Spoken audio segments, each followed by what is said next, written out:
cabitaan aad iyo aad u qurux badan kal iyo laab ah dhadhankiisa macaan tijaabi طريقadan oo kale u sameyso abaayo nafaqee naftaada nafaqee nafta ilmahaaga nafaqee nafta xaajigaaga asxaabta ku xiran kanaalkayga Bella Saajin Official soo dhawaada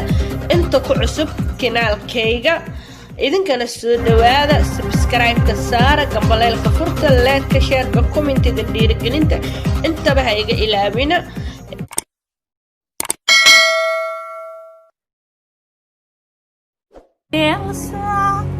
Saajin Official barnaamijkeeda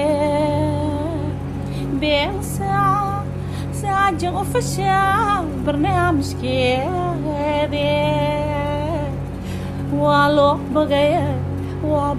bagaya halayla soo booqdee Bella Saajin Official barnaamijkeeda bariimo waaye. السلام عليكم ورحمة الله وبركاته. أهلا وسهلا حياك الله منكم ومني ومن كل المسلمين أصحاب تسود وهذا ولا على هيك خالقة ما أنت محا إنه وذا محن سمينا يا محسن من سندونتان ما أنت محن سمينا يا عبيتان أو عصير أو شراب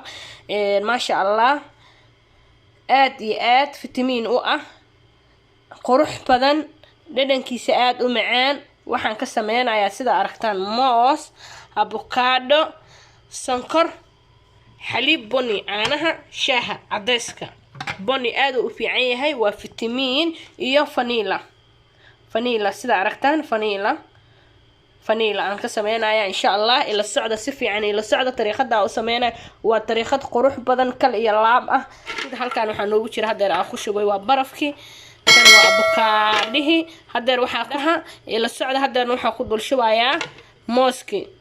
إن شاء الله سيدا أركتين هذا روح نوجيرو برفكا أبوكادها موسك وحا كدول دراي واسنكرتي ما شاء الله وعبيتان كل يلاب وعبيتان آد وفيعن تجابي وفيتامين عرورتا هذا فيتاميني أبايو هاي عرورتا سي نفتادا ما شاء الله عرورتا هذا حاج كياغا ما شاء الله وعان عدسكا كالسيوم أوليه هاي إن شاء الله انت أنا اسكشيدا يا هذا سيدا أركتي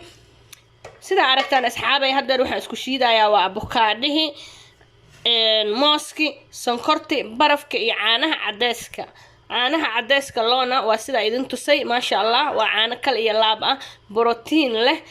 calcium uu leeyahay لانه dadka lafaha xanuunay waxaas aad iyo aad ugu fiican yahay insha Allah tijaabiyo ila socda hadeerna waan soo shiidaya ما شاء الله تبارك الله عبيتانك واكن وان سو شيداي waa sida u soo shiiday cabitaanka waa aragtaan طريقada aan u shiiday oo qurux badan yahay waa cabitaan kal iyo laab ah sida aragtaan ma sha Allah walaalahayga qaaliga ah ما شاء الله تبارك الله أبايو تجابي طريقدان oo kale cabitaanka waa aad iyo aad u qurux badan kal iyo laab ah dhadhankiisa macaan tijaabi طريقدان oo kale u sameyso abaayo nafaqee naftaada nafaqee nafta ilmahaaga nafaqee nafta xaajigaaga nafaqee qofka weyn da'da ah guriga ku jooga naftiisa ayay iyo aboobe hooyo iyo aabo saddexdaada iyo saddogaaga inta guriga ku joogto ayagana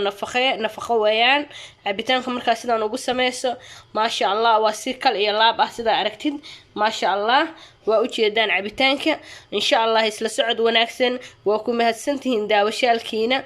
walaalahayga qaali